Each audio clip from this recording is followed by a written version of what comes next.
శ్రీనాగస్తోత్రం అనంతం వాసుకిం శేషం పద్మనాభం చ కంబలం శంఖపాళం ధృతరాష్ట్రం తక్షకం కాళియం తథా.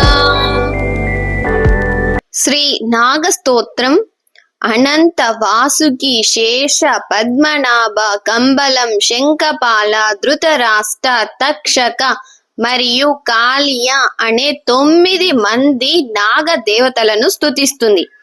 ఈ స్తోత్రం జపించడం వల్ల విజయం, అదృష్టం, మంచి ఆరోగ్యం, సంపద, సంతానం, ఆధ్యాత్మిక శక్తులు మరియు అన్ని రకాల దోషాల నుండి రక్షణ లభిస్తుంది.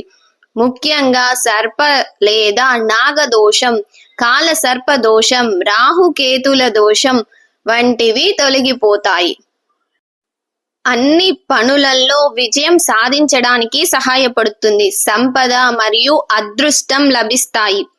మంచి ఆరోగ్యం కలుగుతుంది. సంతానం లేని సమస్యలు తీరి సంతానం కలుగుతుంది. ఆధ్యాత్మిక శక్తులను ప్రసాదిస్తుంది.